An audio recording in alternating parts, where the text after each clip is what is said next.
हमारे प्यारे नबी ने अपने इंतकाल के पहले अपनी उम्मत को खबरदार किया था, लानल्लाहुल यहूद वन नसारा इत्तखज़ू कुबूर अंबियाइहिम मसाजिद। अल्लाह की लानत हो यहूदियों के ऊपर और ईसाइयों के ऊपर, उन्होंने अपने नबियों की कब्रों को सजदा करने की जगह बना लिया। कब्रों को सजदागाह बना लेना ये लानती लोगों का तरीका है, ये यहूद और नसारा का तरीका है। मेरे प्यारे साथी, आज मुसलमान कब्र परस्ती से पहचाना जाता है। आज मुसलमानों के बच्चों के हाथ में और गले में तावीज, ये पहचान है कि वो मुसलमान का बेटा है। अरे तेरे नबी ने तो कभी तावीज नहीं पहना, तेरे नबी ने हसन और हुसैन को दुआएं पढ़ के दम किया, कभी हसन और हुसैन के गले में तावीज न डाला, कभी सहाबा ने अपने बच्चों के गले में तावीज न डाला। तुझे शॉर्टकट चाहिए, तूने इस्लाम का शॉर्टकट बना डाला। तूने नजरे बद से बचने के लिए और जादू से बचने के लिए अपने बच्चों के गले में तावीज डाल दिया। और तूने कुरान, लोग कहते हैं मौलाना साहब तावीज के अंदर कुरान लिखा रहता है, कभी जात के देख लेना, ये तावीज को मैंने खोल के देखा है, कोई कुरान वरान नहीं लिखा रहता है।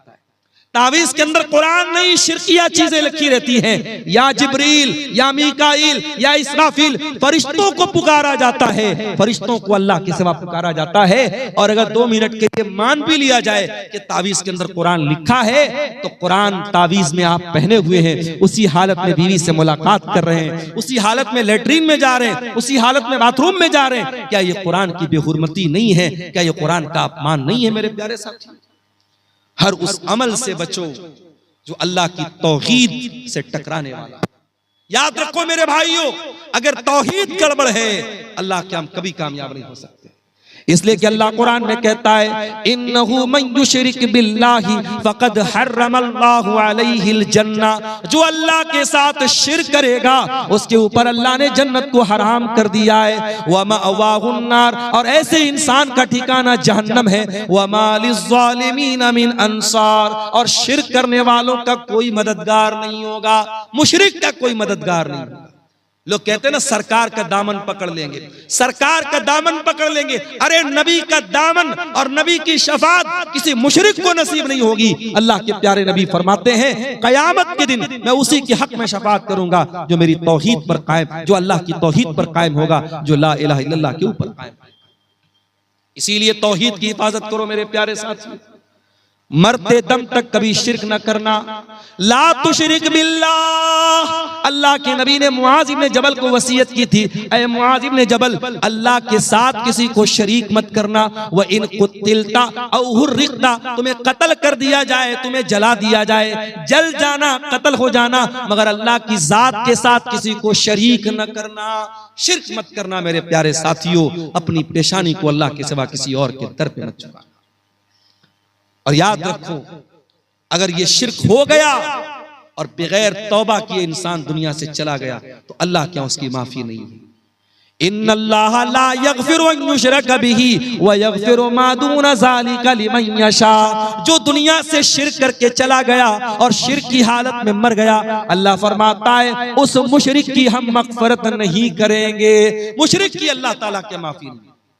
अच्छा, मैं एक मिसाल से बात करता हूं। मकान आपका है, घर आपका है, कोई दूसरा आकर के आपके मकान पे कब्जा कर ले और आपके मकान को अपना मकान कहे, क्या आप गवारा करेंगे? आपकी बीवी निकाह आप करके लाए और आपके बजाय किसी और को शौहर माने, क्या आप गवारा करेंगे? नहीं नहीं, मेरी बीवी है, मेरे अलावा किसी और को नजर भर के देखे हम तो ये भी गवारा नहीं करेंगे। जब हमारी गैरत ये तकाजा करती है कि जो चीज हमारी है उस पर किसी और का हक ना हो, अल्लाह तो हमसे ज्यादा गैरत वाला है, अल्लाह तो सबसे ज्यादा गैरत वाला है। अल्लाह की गैरत को गवारा नहीं है कि इबादत में अल्लाह के साथ किसी को शरीक किया जाए। तो इबादत किसकी? इबादत सिर्फ अल्लाह की। अब आओ जरा दूसरे सवाल पर हम गौर करें, इबादत कैसी? इबादत रसूल के जैसी। आज एक नमाज आप पढ़ते हैं, किसी मस्जिद में चले जाओ, कोई सीने पर हाथ बांध रहा है, दूसरी मस्जिद में चले जाओ नाफ के नीचे हाथ बांध रहा है, तीसरी मस्जिद में चले जाओ हाथ छोड़ के नमाज पढ़ रहा है। एक नमाज इस्लाम की इबादत है, 36 तरीके से नमाज पढ़ी जा रही है।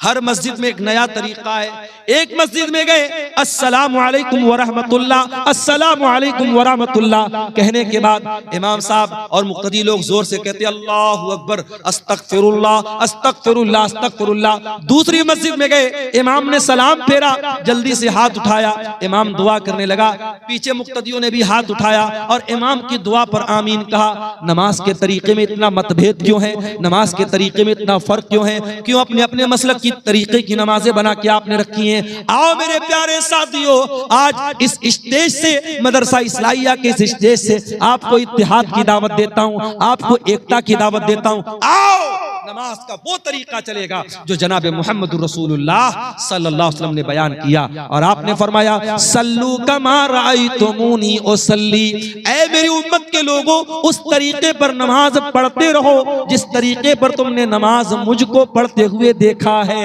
नबी का ये कहना कि मेरे तरीके पर नमाज पढ़ते रहो, नबी का ये कहना इस बात की दलील है कि कयामत तक वो तरीका महफूज रहेगा। और आज भी हदीस की किताबें बताती हैं कि अल्लाह के नबी जब तशहुद में बैठते थे तो कहां पर उंगली हिलाते थे, कहां पर उंगली को हरकत देते थे। जब आप रुकू में जाते थे तो घुटनों को कैसे पकड़ा करते थे। जब आप सज्दे में जाया करते थे तो आपकी नाक जमीन पर होती थी कि नहीं थी, आपकी पेशानी जमीन पर होती थी या नहीं थी। एक एक तरीका आपका नमाज का हदीस की किताबों में मिलेगा। तो इबादत कैसी? इबादत रसूल की जैसी। ये इतना नाजुक मामला है कि आप इसमें कोई फेर बदल नहीं कर सकते। चलिए एक मिसाल आपको देता हूं, बहुत प्यारी मिसाल है, इसको जरा गौर से सुनिए। हदीस कहां पर है? बुखारी में भी है, मुस्लिम में भी है। रावी कौन है? बरा इब्ने आज़िब कहते अल्लाह के प्यारे नबी ने मुझसे फरमाया इज़ा तैत मज़जाका, ऐ बरा जब तुम बिस्तर पे सोने जाओ तो पहले तुम वजू कर लिया करो। हमारे पास कुछ औरतों का फोन आया, मौलाना साहब बड़े डरावने सपने आते हैं।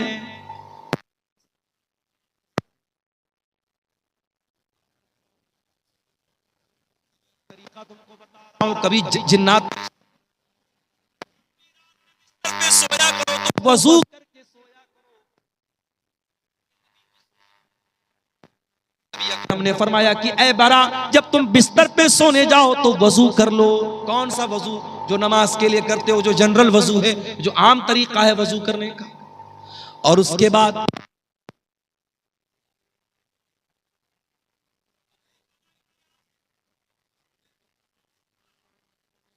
को तुम पढ़ करके सो जाओ। कौन सी दुआ है? अल्लाहुम्मा अस्लम व फव्वस्तु अम्री इलैक व अलजातु ज़हरी इलैक रग़बतन व रहबतन इलैक ला मलजा वला मनजा मिनका इल्ला इलैक आमनतु बिकिताबिकल लज़ी अंज़लता व बिनबिय्यिकल लज़ी अरसलता। नबी ने ये दुआ सिखाई। दुआ का मतलब क्या हुआ? यही तो बड़े अफसोस की बात है, हम दुआएं पढ़ते हैं, दुआओं का मतलब भी जानने की कोशिश नहीं करते। कितनी प्यारी दुआ है, अल्लाहुम्मा अस्लमतु नफ्सी इलैक, ऐ अल्लाह मैं बिस्तर पे सोने जा रहा हूं, नहीं मालूम सुबह जिंदा उठूंगा कि नहीं उठूंगा। ऐ अल्लाह मैं अपने आप को तेरे हवाले करके जा रहा हूं। व फव्वज़तु अम्री इलैक, और ऐ अल्लाह मेरी तिजोरी में कितना पैसा है, मेरे बच्चों का क्या बनेगा, मेरी बीवी का क्या बनेगा, मेरे जो भी मामलात हैं ऐ अल्लाह मैं तेरे हवाले करके जा रहा हूं। रग़बतन व रहबतन इलैक, ऐ अल्लाह मैं तुझसे डरता भी हूं और तेरी रहमत की उम्मीद भी रखता हूं। तेरे अजाब का डर भी मेरे सीने में है और तेरी रहमत की उम्मीद भी मेरे दिल में है। और ऐ अल्लाह आमनतु बि ला मलजा वला मनजा मिनका इल्ला इलैक, ऐ अल्लाह तू जिसको पनाह दे दे, तू जिसको पनाह न दे उसको कोई पनाह देने वाला नहीं, तू जिसको नजात न दे उसको कोई नजात देने वाला नहीं। आमनतु बिकिताबिकल लज़ी अंज़लता, ऐ अल्लाह मैं तेरी किताब पर ईमान लाता हूं जो किताब तूने उतारी है। व बिनबिय्यिकल लज़ी अरसलता, और मैं तेरे नबी पर ईमान लाता हूं जिस नबी को तूने रसूल बना के भेजा। ये है दुआ का तर्जमा, दुआ का अनुवाद जो थोड़ा सा मैंने आपके सामने किया है। अब जरा गौर से सुनिए, नबी ने दुआ सिखाई, कहा कि ऐ बरा दाहिनी करवट लेट जाना वजू करके और ये दुआ पढ़ लेना, उसके बाद कुछ मत कहना, सो जाना। अगर उसी हालत में तुम मर गए मुत्ता अलल फितरा, तो तुम फितरत पर मरोगे, जन्नत में जाओगे। अगर ये दुआ पढ़ के मर गए तो जन्नत में जाओगे, जन्नती तुम्हारी जन्नत पक्की हो जाएगी। अगर इस दुआ को पढ़ के इसी अकीदे पर तुम दुनिया से चले। सहाबा के जमाने में मोबाइल तो नहीं था, साउंड रिकॉर्डर तो नहीं था, जल्दी से रिकॉर्ड कर लिया जाए। सहाबा तो सुन के याद करते थे। आज हमारे पास कितनी सहूलत है मेरे भाई। आज आपने ये दुआ सुनी है, मैंने जल्दी जल्दी दुआ सुनाई है। अगर आप इस दुआ को बाद में याद करना चाहें तो यूट्यूब पर आ जाएगी, आप धीरे धीरे सुन के किसी कॉपी पे नोट करके भी याद कर सकते हैं।